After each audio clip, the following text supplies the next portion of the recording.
I'm speaking today with Anne Philippi, the founder and CEO of the New Health Club. Hi Anne, how are you doing? I'm very well. Thank you, David, for the invitation.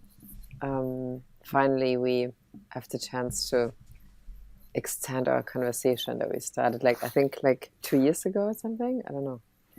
In COVID. Yeah, we met very briefly Mm-hmm. at a couple of conferences in the craziness, but we did have one longer Yes. chat a while back and Mm-hmm. kept in touch. So it's lovely to have you on the show, Thank you so much. especially as you're, a podcaster yourself. So it's Yes. how does it feel being a guest today? It's actually very relaxing to be on the other side this time.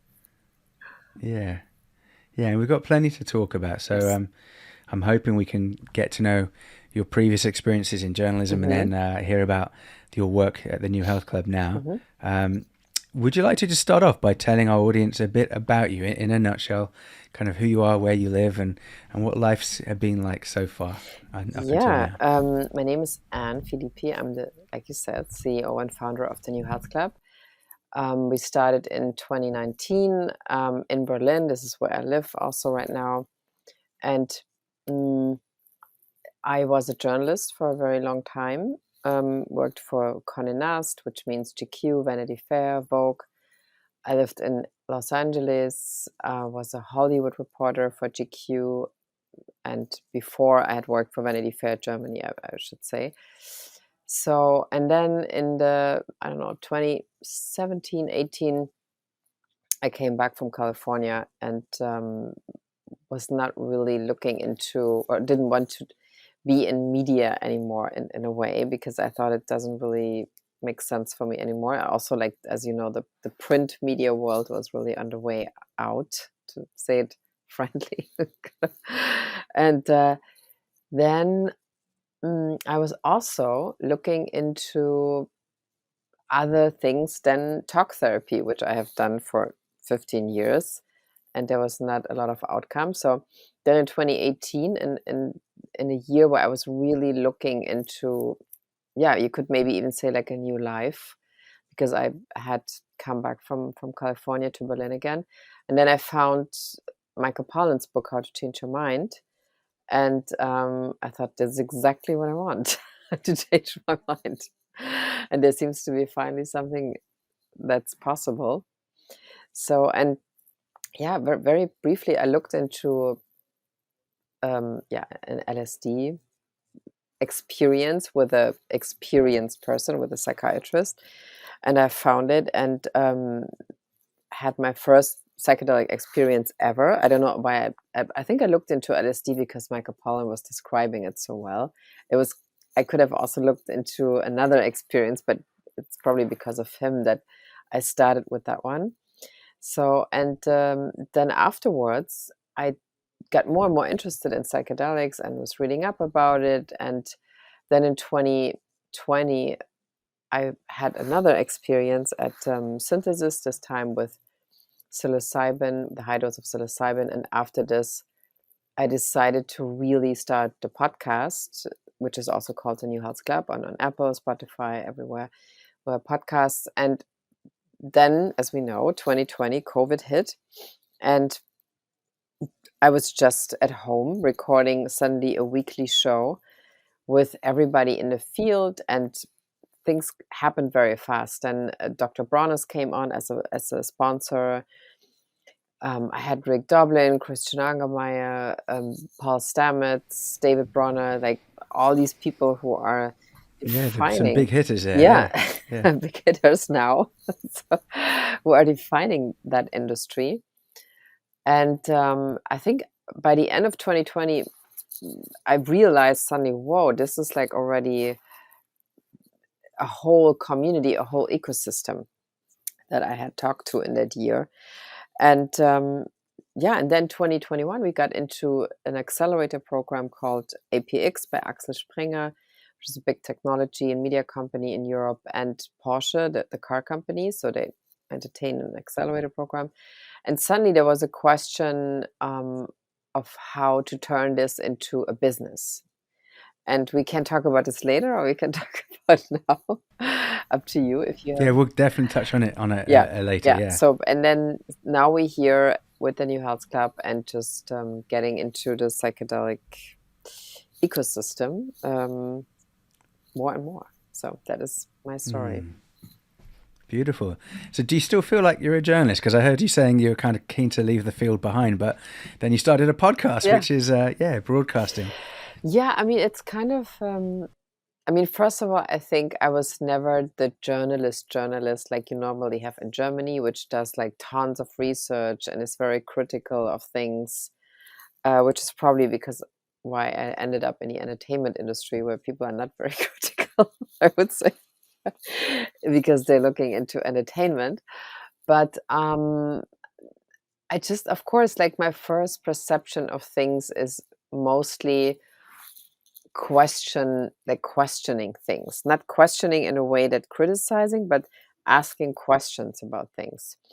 And you could say this is what journalists normally do, that they ask questions to find out with these questions answers that make sense to other people so they could understand the topic better. But um, I think the most fascinating thing to me is to finally have a platform where there's no editor in chief who would not understand what the topic is you're talking about. And I found myself very, especially when coming back from America, I found myself very, very distanced from German media because I could not really engage in the mindset anymore.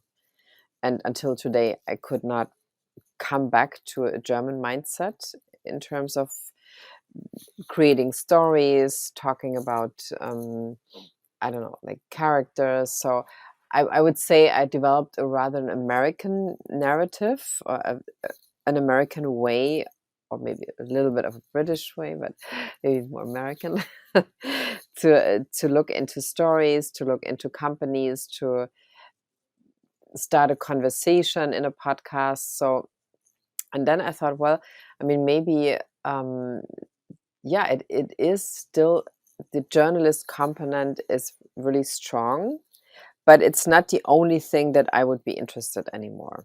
So, and because the creation of things or like creating things, it's not what you do as a journalist. You always you kind of observe things and you tell other people about them, but you never create anything. And that is something that I enjoyed very much doing then suddenly after starting with the podcast. Really nice to hear you talk about that. And in my mind, you're talking about, creating something. So having like a product or a Yeah, service, or exactly. Yeah. another way that I'm thinking as well is revealing something that's already there, that maybe in some forms of journalism you don't reveal much. It's kind of could be superficial, it could be fake. And you were also saying how like psychotherapy in the past it wasn't that productive or have a real outcome, so there was something there that didn't get revealed. So now you're about kind of revealing what is actually there, and psychedelics can be a part of that. Absolutely. And I think, as you know, most people who have, let's say, done a guided experience, maybe not even necessarily out of severe mental health reasons, or like maybe are somewhere in the middle where they actually had a topic that they wanted to address and it wasn't really addressable for them. I mean, as we know, this is also something sometimes happening. So, but I think most people I talk to who have had that experience, including myself, they hardly can ever go back to a completely fake truth about their life. It's just not possible anymore. And it's also something that most people are very, including myself, very happy about. Doesn't mean that everything is very clear right away, how the next step is going to be. And so, and as we said earlier, it doesn't mean that it's a linear healing. It can also come back to you, or moments can come back to you where you think, oh my God, I didn't get anything out of this. It's still very complicated. But in the end, then at some moments, you know you have tools like meditation and maybe also a little yoga to come back to your truth that you maybe have found in that experience. And yeah, I think that's, to me, that's the most fascinating thing, that it's just impossible to ignore what your whole system, your whole body was telling you in the trip and in months after. Yeah. It's amazing, isn't it, how a Yeah, body, especially, stores memories, and yeah, that we can maybe repress them for so long, or not have the, yeah, maybe the safety or the support structures around us to feel ready yet yeah, to kind of let ourselves go into yeah. those and feel it. So you mentioned an LSD experience Mhm. and a psilocybin experience at Synthesis in Amsterdam, and it sounds like there was kind of no going back from both of those. There was a revelation there. There Yeah. was an opening. How do you feel looking at those? Yeah, the process of integration has evolved with those experiences since both of Yeah, I them. mean, I think the LSD experience was, I mean, it was a very significant moment for me because, I mean, first of all, I think also like a lot of people, I remember it very vividly. And like the first 5 minutes in the trip, in the LSD trip, sorry, I saw myself pregnant with twins, married to a Jewish husband, like for the whole trip, which was pretty much the Wow, opposite. and that's quite a long trip as well to Yeah, it was have long. that It was running five through. 5 hours for. I mean, you never. I think it was 5 hours roughly. So, but I mean, I was that person, that woman, like for the whole time, and not just like a glimpse or anything. And so, coming out of this experience, I realized. I mean, I didn't have to realize it. It was very obvious that this was absolutely opposite of my, let's say, real life at this point. So, and that it pretty much had nothing to do with it. And then, of course, you could say, okay, does the integration mean that you have to become exactly that? And as we know, it's sometimes it can be like an experience that has some things you have to unpack and have to redefine for yourself, and maybe not necessarily exactly what you have seen there. So, and then I mean, for me, it would be right now very difficult to have actual children. For my body, it would be very difficult to do. So, and then in as an integration learning coming out of this, and also the psilocybin experience, is that I learned, okay, now my company is basically my child. I know for people who, some people think it's like a total crazy thing to say, but it's actually not, because since we had to found another company in the Netherlands to take care of the truffle business, I named that company after the my child in my trip.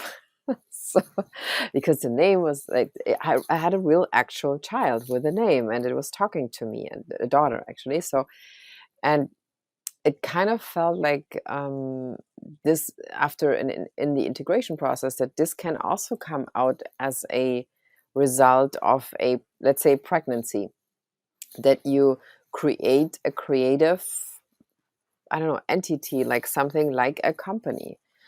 Maybe other people will make a movie out of this. It can also be like a something that comes out of you as a creative, I don't know, process. In my case, it was a company. So, and this is something, of course, you sometimes don't necessarily would think of like right after the trip. And it, I mean, this the LSD trip is now like 2019, so it's a while ago. So, but still, I mean, I kind of translated it into founding a company, but at the same time, I also was able to, let's say, admit to myself that I was actually wanting very much like a family and a marriage and maybe children, like actual children. And that was also something that I really did not, yeah, I would really say that way, allowed myself to have as a wish, as a genuine wish, because I come from journalism. It's a very intellectual, egocentric, narcissistic world, the media world. I mean, I can say it because I was in it for so long. And it's often like I realized looking back at it, for women, it was often like saying like, yeah, no, I don't want to have children because it's like makes it super boring and you can't travel anymore. And it's like you're more like the hot journalist chick if if you're not a mother, and like all of these things. So, and I suddenly realized, oh wow, this is the narrative I was entertaining by myself for a very long time, without even realizing that it wasn't necessarily my own narrative. And my real narrative came out after these 2 or 3, in the meantime, guided psychedelic trips. So, and I'm still haven't executed them completely, but Yeah. I'm on the way to do it. So, Thank you for sharing that. And sure. that's amazing to hear how that initial experience and vision, especially in the LSD trip, has Hmm. evolved into this, giving birth to, company, team, and having service, kind of offering something Yeah, in that's related to psychedelics itself. Because it's, a lot of the experiences that we have during a trip are very hard to go, what on earth does that mean? exactly. Why is that coming up? Does, what do I do about it? And it's not literal, it's really symbolic. And the meaning making happens, gradually over time. And like you said there, I think, did you say it's not healing's not linear? That's something you've been working on Yeah, I mean, from these experiences. exactly, that's my experience of the, let's say, I mean, first of all, I find it very interesting that all the like 2 high dose psilocybin trips in Amsterdam and 1 LSD trip. So I feel like, first of all, I really remember these trips very specifically. And also at the same time, like you said, it's like it's never like right after the trip, you know everything. It's like sometimes even like a year after the first trip, suddenly I have moments where like, oh look, this I saw this, but it actually could mean something completely different than I thought at this time. For example, I mean, I can give you an example. After the first psilocybin trip, I saw like right like just very few minutes before I came back to out of the trip, I was like half awake already. I saw um, a painting, like a Max Beckmann painting from the 20s, and a little girl in this mm, painting, and for some reason I thought this is my grandmother experiencing a trauma. So, and then coming out of the trip, I was like, wow, I've seen my grandmother, and she like how she is in a very specific situation experiencing childhood trauma. And then after 3 months, sorry, something happened to me in my life in a private situation, and suddenly, like 1 second later, I was like, well, it hasn't been your grandmother, it was actually myself. So, but that was also something that was never clear to me right after the trip. So, and as we know, I think you could say that like your brain allows you to look into these things once you seem to be ready to do this, and not necessarily like everything comes out in this, 1 second or 1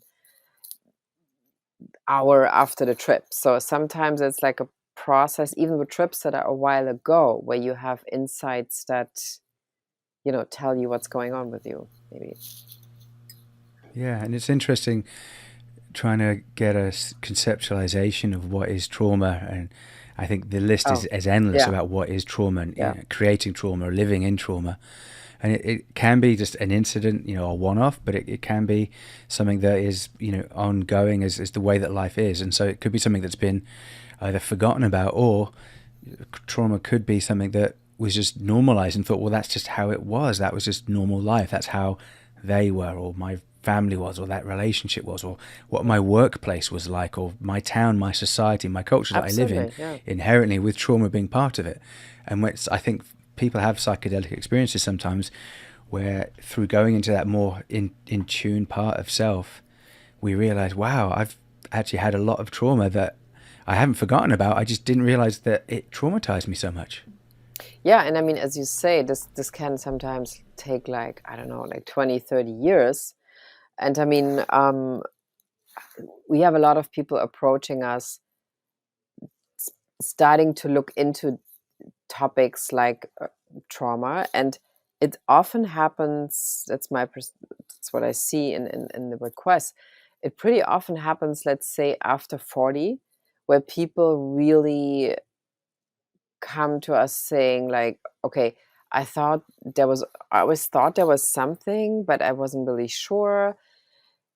But now this topic comes back to me, and I don't even know really what to do with it. I can't handle it anymore. It's becoming an issue, or it led to certain issues like maybe addiction or depression. So, and I feel like you could say like early 40s, these topics make their way to you no matter what. I feel this is like what I learned in the last 2 years when people started to approach us, and yeah, especially in that age group, they needed new tools to look into that. What had happened to them, whatever it was, like you said. Is that particularly an experience you think is kind of native to Germany and any kind of intergenerational trauma experiences, or is it more just getting to that age and kind of things coming up that maybe weren't dealt with, in youth? Yeah, I think it's. I mean, it could be something very. Mostly, it's very individual. I think, of course, but the intergenerational trauma is also something that I feel starts to become a topic, maybe also around that age. It's a similar thing. And for example, I talk a lot to the psychiatrist at Field Trip, who we now work with very closely in Amsterdam. So we talk a lot about Germans coming to Field Trip for a psychedelic experience, or like a psilocybin experience, and a truffle experience in the Netherlands. And he told me that he realizes, or he experiences, like how many Germans have this heavy moment in their trip, or experiencing this very dark kind of heaviness, like the world is on their shoulders, and they never expected to see this, to experience this. And some Germans that have done this, I know personally, have also told me that they've seen themselves in the Second World War, like, because their grandfather was a soldier. I mean, like most grandfathers, I would say, in Germany. And so, which of course is like, the same thing. If somebody comes from a Jewish background, then you have another way of experiencing this. But I found it really interesting that from the Dutch perspective of a retreat, like a clinic, like Field Trip, especially German people, maybe for the first time, are able to get in touch with their trauma that they actually experience because they come from the aggressor of the Nazis, like kind of not the aggressor, sorry, you have to cut that out, that they come from the aggressor side and not from the person that was prosecuted, like, or killed, like, to make it precise, like the Jewish people. So, and that is something so new, I think, that I mean, I kind of realized that the last 2 years being in the psychedelic world, how this is becoming a topic, but it's so new that really hardly people really want to talk about it, because like here in Germany, to stay with Germany as an example, I mean, you have all these, like, let's say January 27th, oh, Auschwitz was liberated. So let's think about that on January 27th, and then it's fine. So, but how much the trauma is basically in people's, like families, what happened there, how many people died, how their grandparents or sometimes grandparents have been involved with the Nazis. This is not really addressed at all, because, as you know, with a psychedelic experience, it can be addressed in a very different way than just in just reading about it, or telling people this can never happen again. But people really would tell you, in a non-psychoactive experience, they would say, yeah, of course it can never happen again, like, and it will never will, and that's it. But it's still in a lot of people's lives and bodies and experiences, which will come out eventually if they go on a psychedelic experience. Yeah, thank you for sharing that, and it's fascinating, as a Jewish person, as I am, talking about this, and I've been understanding, similar to what you're saying there, that kind of grandchildren of people that were either victims or perpetrators, they have a very similar experience now, whichever side that they're on, because they have inherited trauma, and it affects the body and the soul and the mind in similar ways. And in a sense, we're kind of healing from the same experience. And that's why I've been quite interested about kind of reconciliation work, because my family were from Germany originally, actually, and from Frankfurt and Offenbach. And I had a beautiful moment a few weeks ago when my mum found some piece of paper on the internet about what happened to some of our family members that we didn't know what happened. They just disappeared, and we didn't know what happened. So we found out just a few weeks ago that they were taken to Treblinka, and they were murdered together, the three of them. And so even though that's, it's a horrible, sad thing, it actually felt like a bit of a relief just to know, one, that when they died, how they died, and that they were together when they died. And I think there's something about just going through the process together. And, we spoke about, but intergenerational. But it's a very interesting moment of obviously right now with the whole Ukrainian situation. That, for example, here in Berlin, where most refugees are arriving at the train station. I mean, now they go all over Germany, but the last 2 weeks, like pretty much everybody came to Berlin because Poland is very close, and you go on a train from Poland and you're in Berlin. So, and for example, a lot of people, very old people in Berlin, heard and had conversations with other people that they got a total flashback situation in terms of the Cold War, which was, not that long ago in Berlin. So they got really re-traumatized because of that.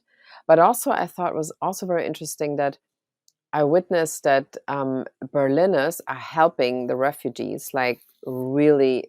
It's amazing how people really here get into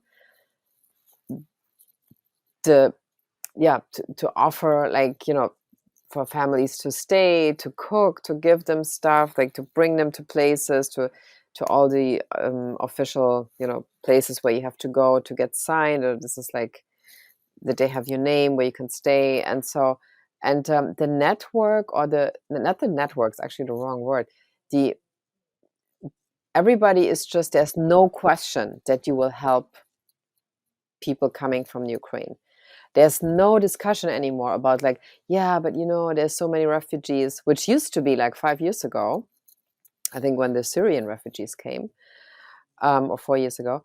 But now nobody would ever say anything anymore. And I find that very interesting that people, even like, a lot of people I know, they just go to the train station, they wait until the next train arrives and offer people, first of all, to join them and to have, get a shower, at least get accomplished. That is a whole new quality that I have never seen in Germany so far. So, and maybe it's Berliners because they used to these very upheaval in their history, and, people help each other, but it's kind of unprecedented, I feel, here. So, and I wonder even if there could be an association with the other part of the experience in Berlin, particularly around the re-traumatizing nature of war, being close by, of division in Europe, and of seeing refugees coming through. If part of that trauma is, I need to help, I need to do something to kind of be a part of making this a little bit more redeemable and sustainable. Yeah, but I also wonder if things, if the minds of people, let's say the minds, souls, in the last 2 years have really changed, because in COVID, it was also suddenly people had to help each other. There was no other chance to survive this. And also I found interesting how collaborations suddenly started to happen. Like people who almost seemed to be like competitors suddenly collaborated. That also all happened in COVID. And I think this is almost like, I never really thought about this, but maybe this is like, in COVID, you've seen, okay, you won't go anywhere if you won't help people who have nothing, for example. It's just, it's a very interesting moment, I find right now. Yeah, interesting mentality that comes out when we face crisis, and that COVID maybe kind of prepared the way for more collaboration. Yeah, it really did. And it's just terrible seeing war coming up again, because people that when we have our psychedelic experiences, we often speak about, ego dissolution and kind of this kind of, unitary consciousness and this kind of feelings of awe of Earth and humanity and life and the universe. And so a feeling that I've always had is just such pain and sadness, that having those kinds of feelings, and then during the psychedelic experience and coming out of it, of just so much suffering in the world and so much of it that's just kind of human made, political, economic and social, environmental, it's just so hard to reconcile that, I think, with these experiences that, they're often, but then there's the whole, bypassing of, well, everything isn't perfect and wonderful, and like we can't just have great psychedelic trips where everything's just beautiful and No. profound and enjoyable. That's not what they're for. They're for there's shit that's wrong. There are big problems. Someone's got to fix this. There's pain and that's part of life's existence as well. Yeah, but I mean, again, like we're in an industry that is predestined for, offering solutions and for situations like that in the long run. And I think next week I have a call with a Ukrainian founder who created this app called Homecoming. And so I think we will look into possibilities to start offering maybe ketamine therapy to refugees. Because this is, to me, this like makes absolute sense that in a couple of years, people who have experienced what we are experiencing now with the Ukraine would have the opportunity to immediately engage in a psychedelic therapy to work on their trauma. I mean, it makes total sense that this should be possible, right? Like in a few years, or Yeah. as soon as possible, basically. So. Yeah, and it really speaks to the fact that there's so much new trauma being created right now. Oh yeah, of course, yeah. Particularly, with COVID and with the Yeah. war, but I think also with climate change and kind of there's just a long list of traumatizing experiences that we're going through, and it's so the big question is, how are we going to provide psychedelic therapy and healing to this many people within such a short period of time? And I wanted to ask as well, Anne, if it's a good time to kind of dig into what is New Health Club up to. So what are you went to the accelerator program? Yes, A while back. What's one of the ways that you were kind of evolving into the next stage? It was a very interesting process because we got into the program in mid 21, and of course once you enter an accelerator program, your main question will be, how is your business model going to look like? And as we know, with psychedelics, is always like the questions around the legality, the criminalization, the decriminalization. Like that's basically your main task you have to work around, because you can't just sell a product like you can sell other products. So, and then very quickly, once I started the podcast, like let's say after 1.5 years, I realized people approach us more and more asking, I heard this, you talked about ketamine therapy in this podcast, or you talked about psilocybin in this podcast. How can I actually get in touch with people who are doing this? What is a safe way to do it? What things do I have to pay attention? So to make it short, the podcast turned into a sales funnel. So that was the first, let's say, perception. So great, yeah, I thought amazing. That means you only have to increase your listeners and then everything's fine. So, and then of course realized, no, that's actually would be really nice. But the moment you, for example, start to refer people then to treatments in the Netherlands, which we started to do in collaboration with Field Trip Amsterdam, you would do something that is illegal. At least, like, of course, we would get a share from every referral. And then we learned very quickly, if you would actually access this money on a German bank account, it would make me a drug dealer. So very easy. So, and then, of course, you realize, oh, this is not going to be the funnel that you could actually use to really work on your original, maybe business development or business model. So, but then we kept working with Field Trip, and more people were interested in going there. And we had a little bit of a special offer over Christmas, and it actually started to work very well. And then 2 companies started to approach us, saying like, yeah, we would like to give this to our employees. And the boss of the founder of this company wanted to bring people into, or wanted to offer it to them as kind of a, yeah, you could say like a Christmas gift if they wanted to do it. So and suddenly we had a huge epiphany and a very interesting moment that obviously a very interesting and legal way to reach people would be through the workspace. And because this is, it would actually not require like a classic performance marketing on Instagram, which, as we know, has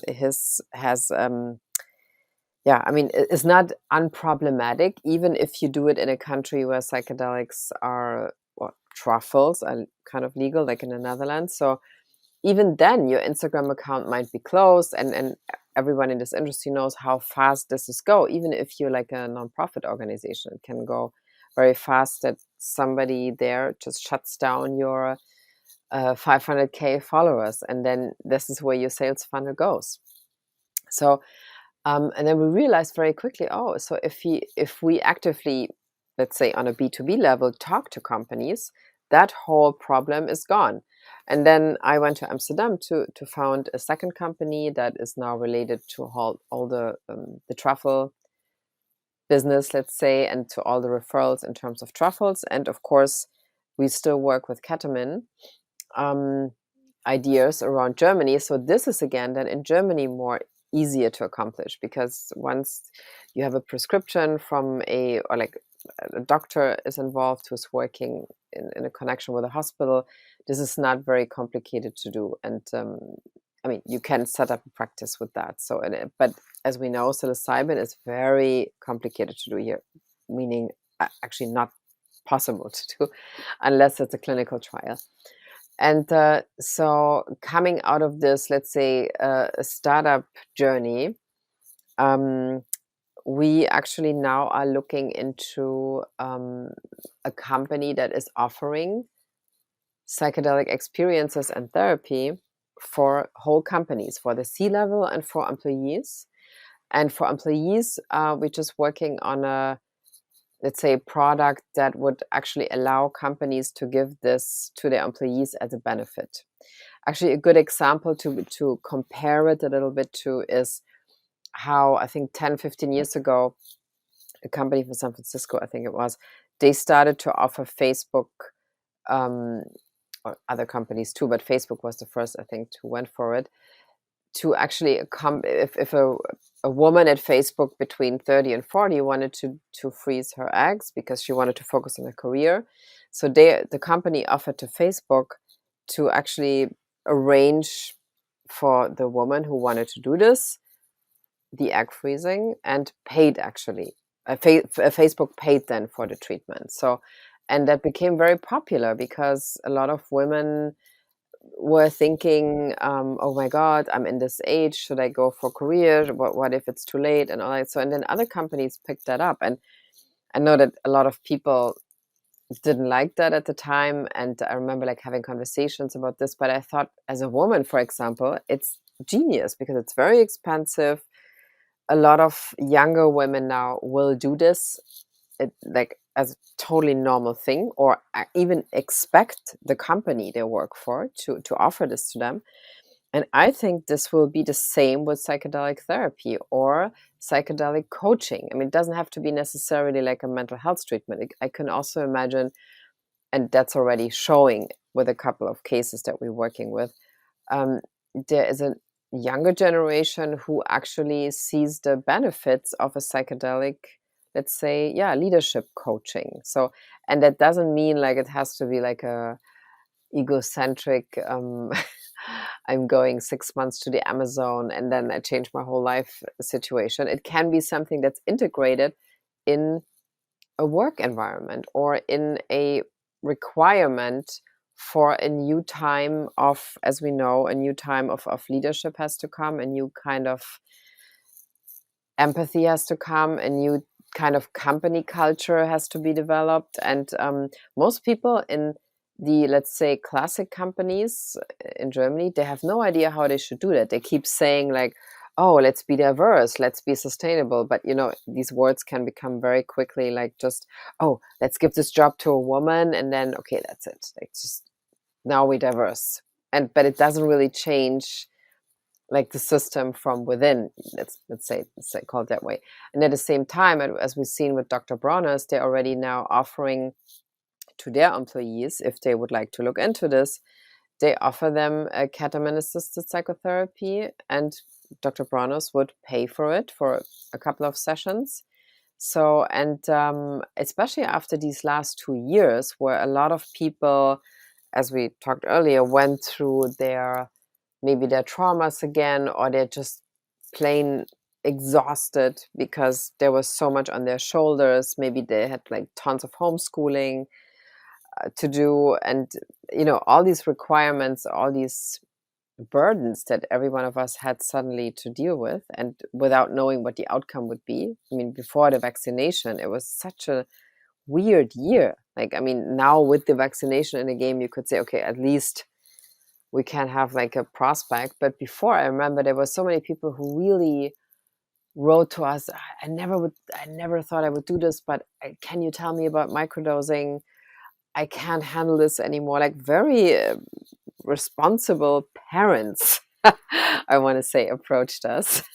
Not really like party people, not at all, actually, because they had their own things to do. So, but it's very interesting how people also think, okay, but after 2 years now, everybody's coming back to the office, and yeah, so we're back. But that's not enough. So a lot of things have changed. A lot of kind of values have changed. A lot of requirements from a company have changed. A lot of leadership styles have changed, will have to change. So I feel like the workplace and psychedelics, in a way that people can responsibly use them with a service that we offer, is a really good idea.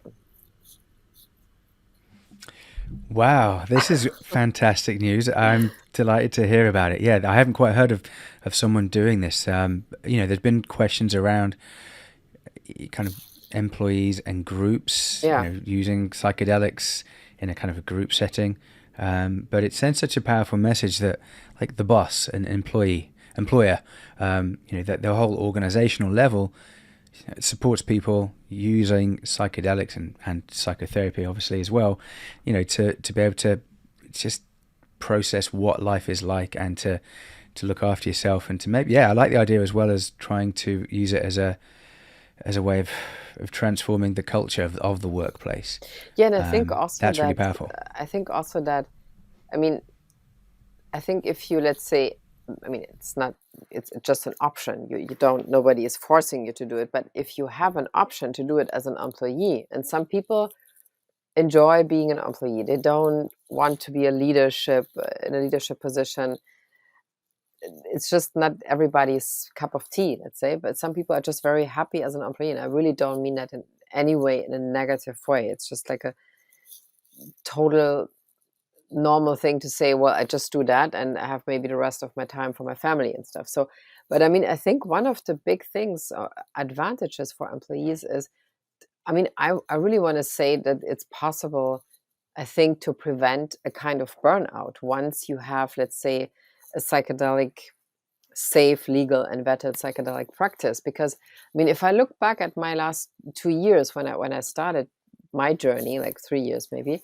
So, I mean, of course, I got into moments in the pandemic, out of the pandemic, still in the pandemic, like in the pandemic, where I felt like, oh, I'm on the edge of just doing too much. I don't do enough exercise and all these things, or like, drinking enough water, or like just too stressed. So, and then I feel like I was way more faster able to say, okay, now you need to take a couple of days off.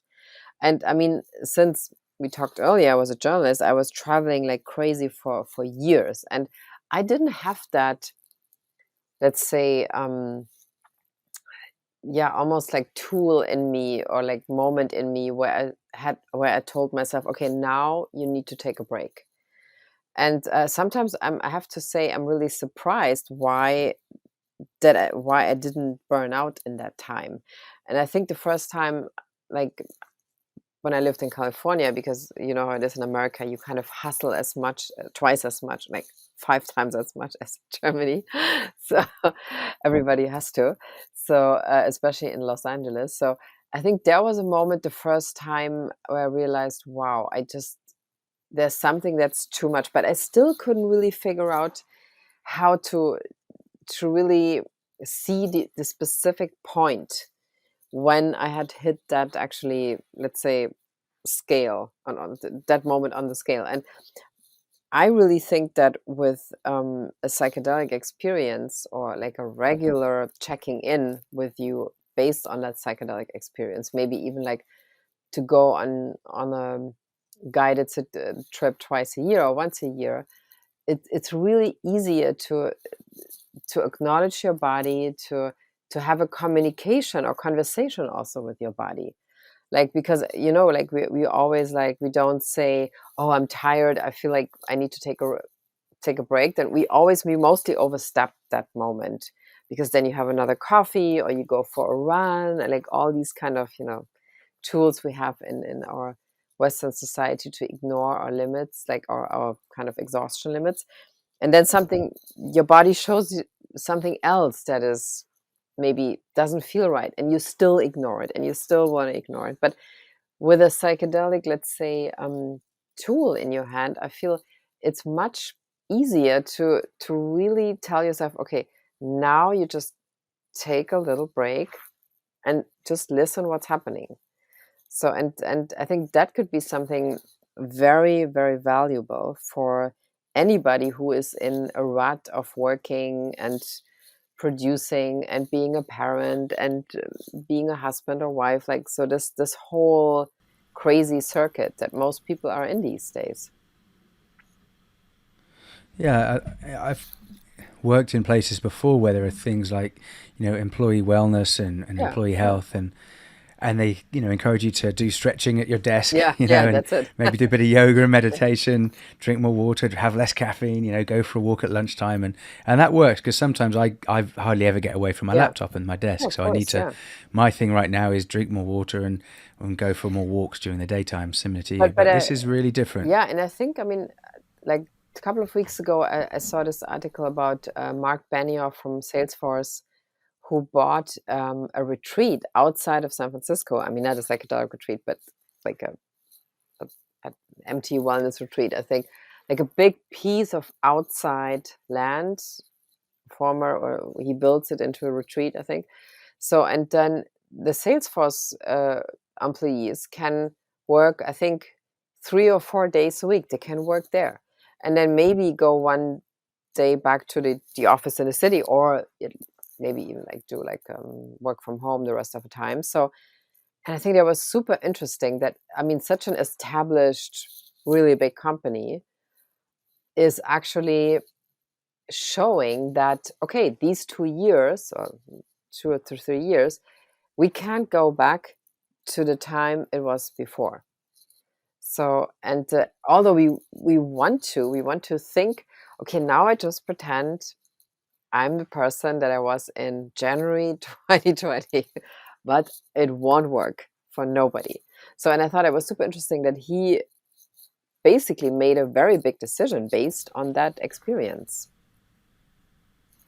Yeah, it's an interesting situation that we're in, that I think a lot of people miss having a workplace, miss having a team to be Yeah, part of, yeah, and people to chat with, and just, have friends that you totally. spend a lot of hours of the day. And at the same time, I think a lot of people don't want to go back to work how they used to, Yes. like Yeah. the grind of it, and maybe having to commute and be, Yeah. wear a suit and tie, So it has changed, and maybe if we're thinking about, well, what do people need, and they need, these kind of more honest relationships, and I think if someone's going to be going away to do a ketamine experience or a truffle experience, That's not just like an employee wellness, do some yoga or stretching at your desk. It's, No, and I mean, I need some help. I'm going to take some time off before, during, and afterwards to really like exactly. press the reset button here. Yeah, and I mean, I think also like, I mean, you could also say like you might be even for a much more happier employee if you could say, okay, look, I don't want to work as much as that. I rather maybe go back to just working a certain amount of hours in a week, and I can communicate this to my boss and find a solution around that. And as a CEO or a leadership C-level person, you might find that you a way more creative, a way more kind of more empathic person with that. And as we know, like if people can accomplish that as leaders, their team is so much better and so much more productive. And you could say it's a capitalist argument, but I think it's too sad to look at it that way. I think it's really that if you look into companies where C-level people are open or have done these experiences, I mean, the typical example is always like Steve Jobs talking about him having an LSD experience, not in a guided setting, but as a young guy in India. But I mean, he talks about it in his biography, and and then he basically says it made it possible for him to not only create a computer but to create a world, and that world is Apple, and it is a world. It's not only a device. So, and I think that's the story that everybody brings up as an example. But I think it's even more than that. It's just really like a tool. To me, it is a tool to offer employees and C-level people a tool for the times that we are now in. And as much as I want to do yoga and only meditation, which might work for some people, but my feeling is for most people it won't be enough anymore, because our brain needs a new perception of things, a new setup, a new possibility to recover also, I think. And so, in the first stages of this, Anne, where are you feeling, geographically speaking, you're going to be focusing this rolling out? And yeah, is it ketamine and truffles or just truffles? I mean, I think it's going to be both, because with truffles, actually, we work with FieldTrip on a specific program around the truffle experience, which of course can now happen only like that in the Netherlands. And I mean, as I said before, it's like the legal topic is very important to us, and also that it's safe and guided, and with like you talked to a psychiatrist before, and it's not just a fun weekend with truffles. People can do that if they want to, but by themselves, not with us. So no, and ketamine is also, we actually start to work very soon with a very big German company that has a lot of ketamine practices, or will build them actually in Europe, like in London, in Italy, but also in 3 German cities. And I think we will start with them offering, like talking to companies about offering this, or that they could offer the ketamine treatment to their employees. And for example, I think there it's a very important thing to say, let's say you talk to a company in Berlin, and then you could say, well, if you have people interested in this, you can send them to the practice in Berlin. And so they don't have to go somewhere to another city, which is super complicated. I mean, if you go on a truffle experience to Amsterdam, that's one thing, because you're going to be there for 3 days, and then so you come back from that. But then the next time you would do it is like minimum 6 months later, maybe just once a year. So, but with ketamine, as you know, it's you want to go home afterwards. You want to kind of integrate it into your daily life. If you, let's say, on a certain day of the week, you might go to therapy, and then you might have like 6 sessions, but you want to be close to the place where you live, or at least in the city where you live. So I think we might start with that in Germany. Although, I mean, it could be easily that we also start with the same company as a collaborator in London. And but the truffle experience, it's something that we will offer to companies worldwide, because as you know, the Netherlands are just this place right now still, and I believe it's going to be the place for a while where you can actually really engage into this kind of guided, legal, safe, and vetted experience. I mean, Portugal might come into the picture, but it's kind of hard to say when this is really happening in a way that's the Netherlands. So I'm a huge fan, obviously, of the Netherlands because it's also like, I feel like every time I'm there and I talk to people who are practitioners and psychiatrists, they just have a very thorough and interesting history of working with psychedelics, especially LSD, as we know from Jan Bastiaans, who treated Holocaust survivors. But also, like, what I like there is there's a really like a very established high end structure of lawyers, tax people, bankers, people who create the whole, your whole kind of system that you need to offer this to other people. They're all super educated, super high end, and super open to this topic. So that combination, and also very business savvy, which also helps you as an entrepreneur. So it's a very specific kind of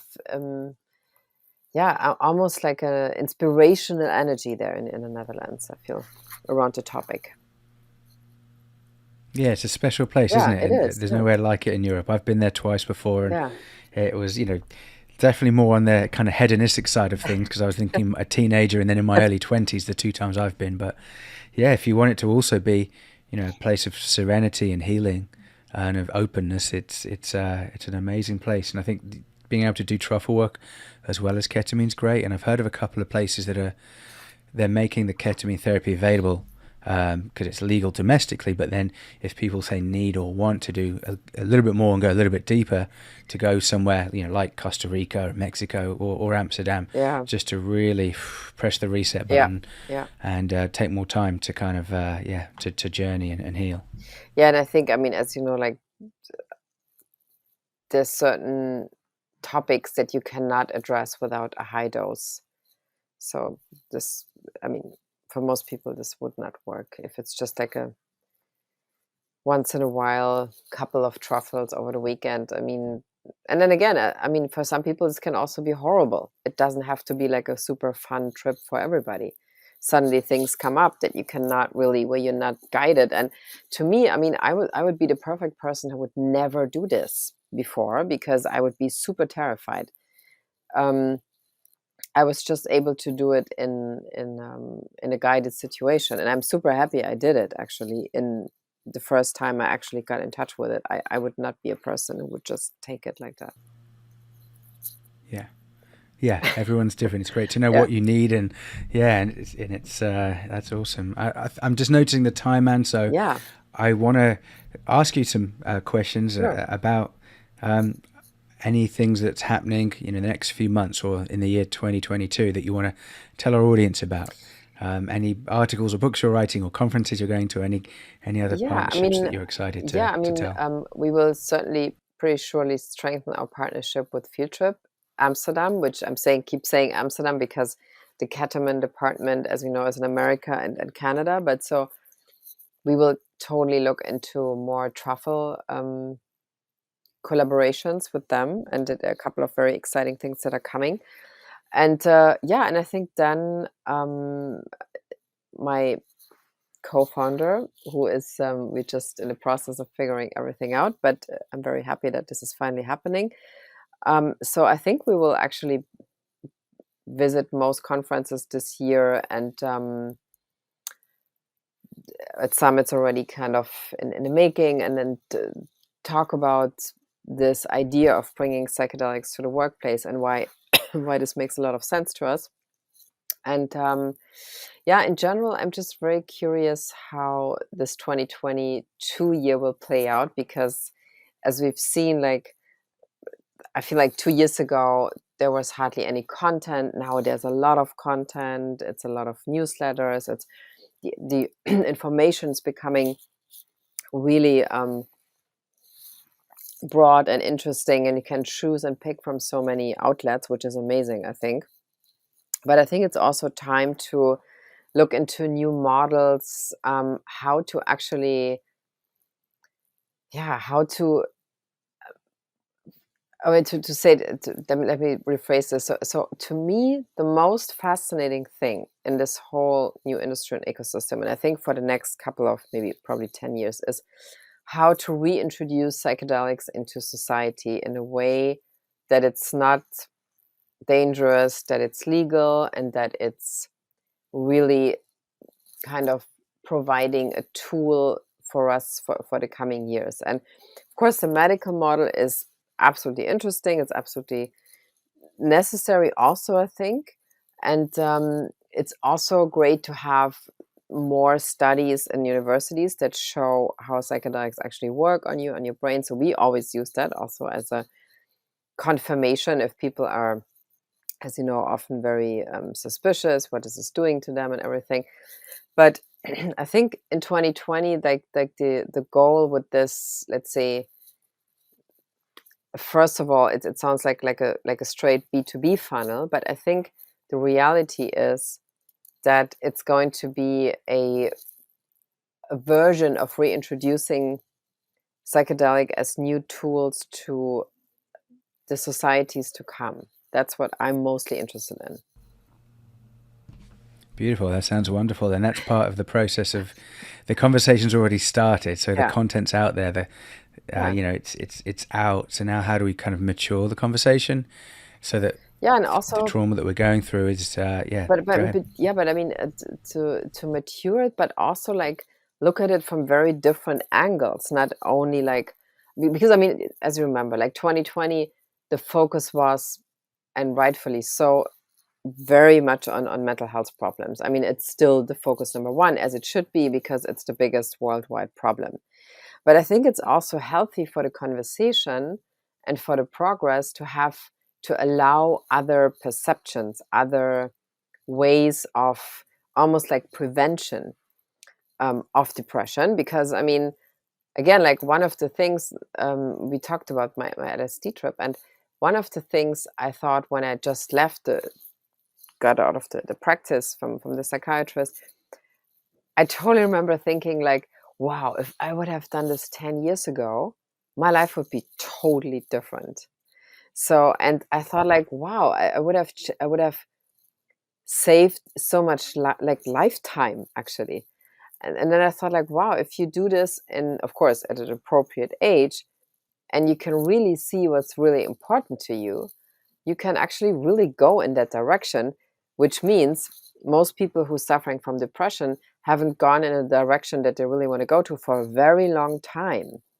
So, and this is often what they rediscover in a psychedelic experience, that they are not doing, to make it say it very simple, what they don't do what they love to do, they don't live what they love to live, they don't, sometimes are not with the person that they would like to be. So all these kind of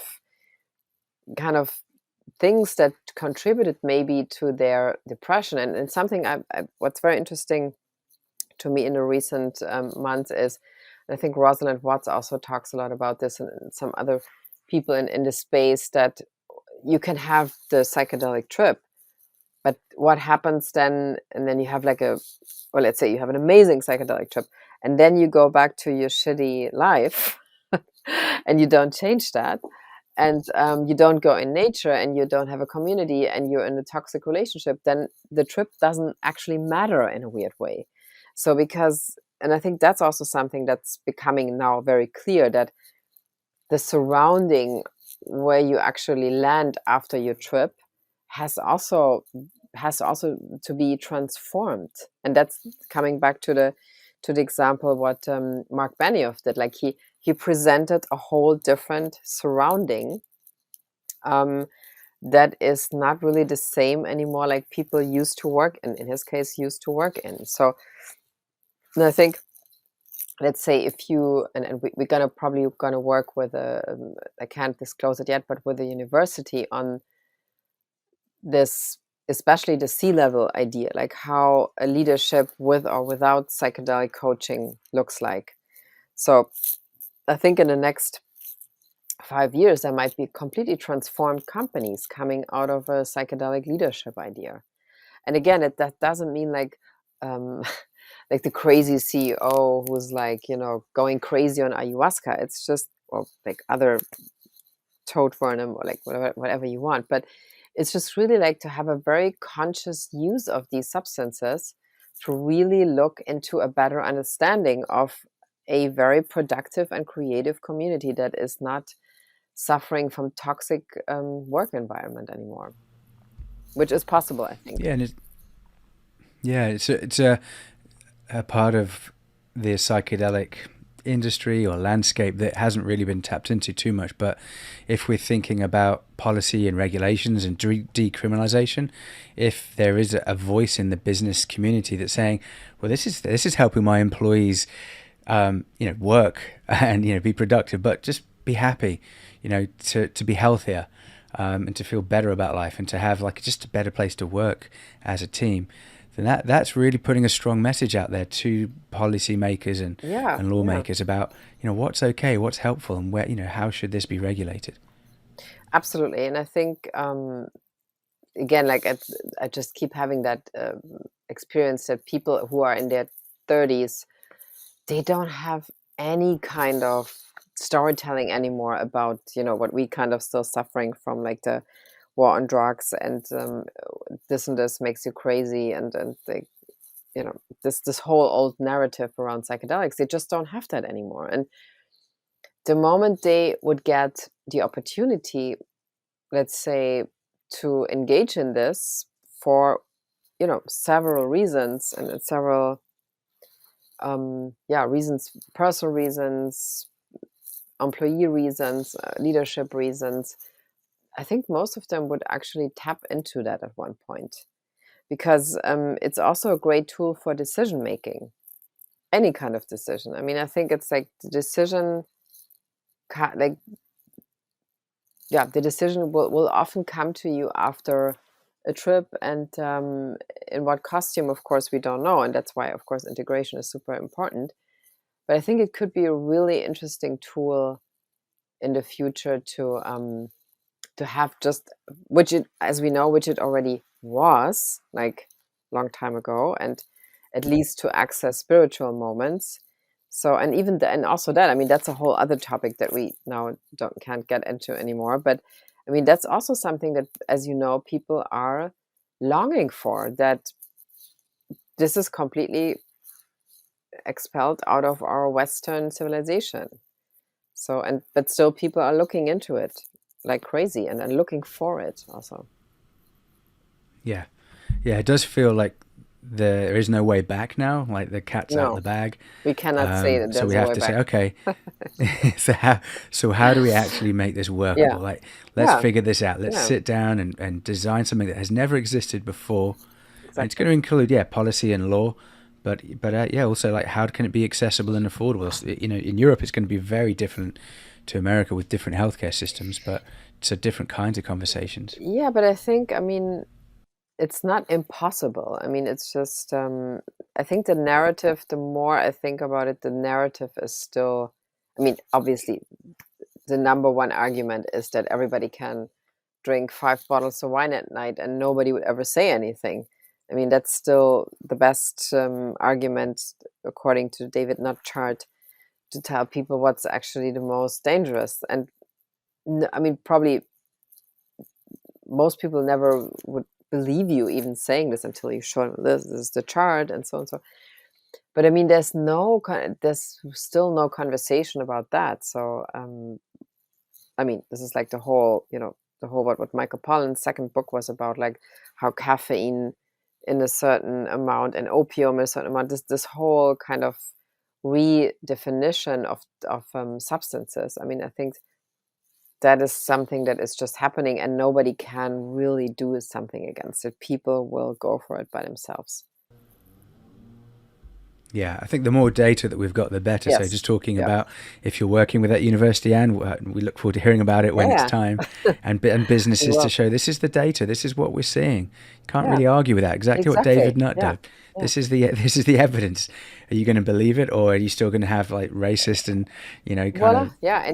ideologies that stops And of course reform you happening? still can't say like, yeah, but it's psychedelics. But yeah, but it doesn't mean anything at one point anymore. When there's enough data that will show that this will help you, maybe, I know we can only use like maybe and would and should and could, but maybe it will help you better than at one point than a an SSRI or a anti-anxiety drug and whatsoever. But again, that this is the medical part is of course something that is super important right now to be accelerated, so people who are obviously in the amount of people who need this is rising as we speak. But I think this I found myself last year like, yeah, I found myself being more interested in this other perspective of use it as a,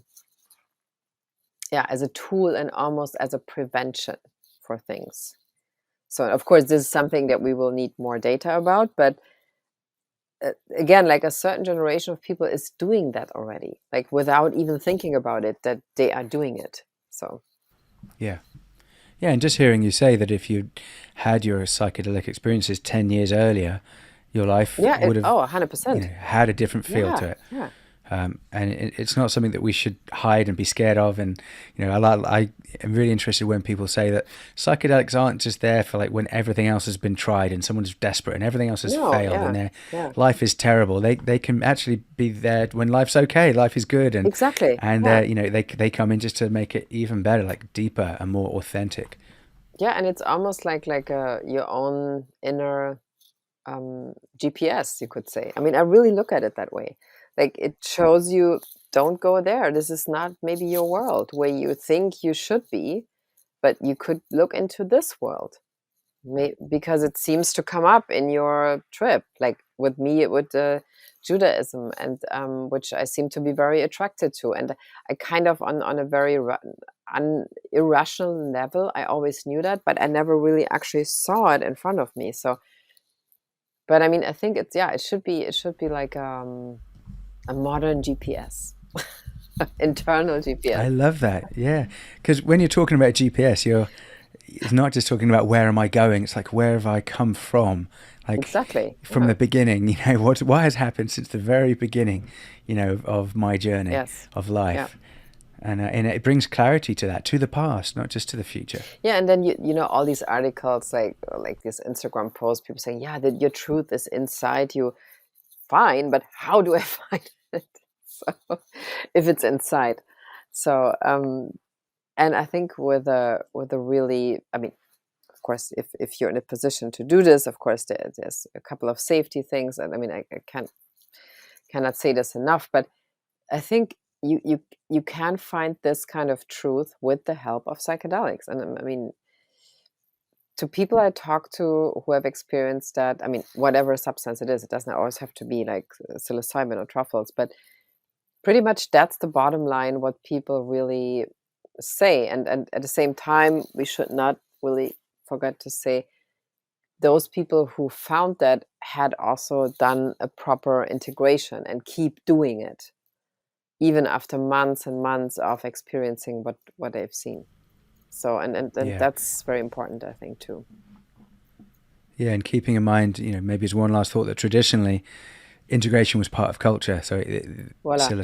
psychedelics were being used in a cultural setting, and that was the vessel in which elders were teaching and working with people. So kind of integration was part of and setting was part of how it was just done. It was been Yeah. done for generations and centuries in that way. So it's like, how do we do that now? And maybe the workplace is part of that because it's become such a huge part of our culture. Yeah, and also the workplace is a place where you spend at least, I don't know, probably 50% of your time. And like your modern company will try to, engage you as much as possible into the workplace, which is also for a lot of people a place where they find their community, where they chat about like, random stuff, but they have their people around them that they see. I mean, it's almost like, I mean, there's not for nothing this expression like it's my work wife or my work husband.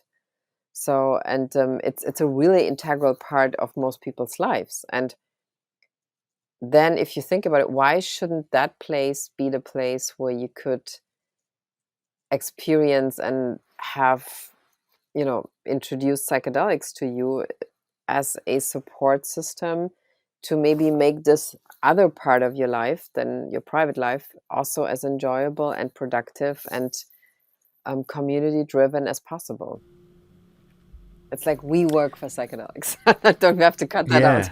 Because mic drop. I'm just obsessed with that show right now because how he's selling everything to but maybe we should cut that out. It should be we work for psychedelics. So this has been an absolute pleasure, Anne. So is there anything else you wanted to mention to us before we kind of check out?